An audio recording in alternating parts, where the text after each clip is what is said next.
Informasi lainnya, saudara, 2 dari 5 jemaah haji yang sempat dirawat di Rumah Sakit Umum Daerah Zainal Abidin sudah dinyatakan bisa pulang. 3 diantaranya masih menjalani perawatan intensif. Pasien yang dirawat ini berasal dari kloter 1 hingga kloter 3 pasca kepulangan dari Tanah Suci. Jemaah haji asal Aceh sudah tiba sejak Selasa lalu. 4 kloter kembali dari Tanah Suci, tapi tak semuanya berjalan lancar karena ada 5 jemaah haji yang harus dirujuk dan dirawat di rumah sakit umum. Kondisi para jemaah yang dirawat lemas saat tiba kembali di Aceh.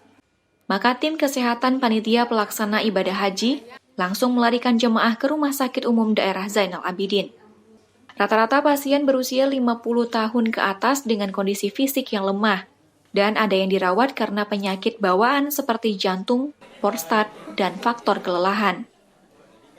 Sementara yang masih dirawat ada 3. Dari berapa yang masuk, Bang? 4. Yang masuk 4, 1 minta pulang.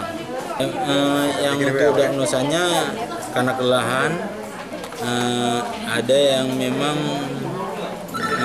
karena jantung, ya kan? Mungkin seperti itu. Dari 5 pasien yang dirawat, 2 diantaranya sudah diizinkan pulang. Sedangkan 3 orang lainnya masih dirawat di rumah sakit karena harus menjalani perawatan intensif. Pasien yang dirawat ini adalah Zainab dan Tarmidi dari kloter 1, Abu Bakar dari kloter 2, Satunah dan Salihin dari kloter 3. Dari turun dari pesawat langsung di sini? Dijemput sama ambulan terus ya. Kenapa Kak awalnya dibilang? Enggak, karena sakit ya, prostat. Maksudnya kondisinya lemas atau gimana? Memang dari sana ada sakit. Jumlah seluruh kloter jamaah haji Aceh sebanyak 12 kloter dan diperkirakan tiba di Aceh seluruhnya pada 14 September mendatang.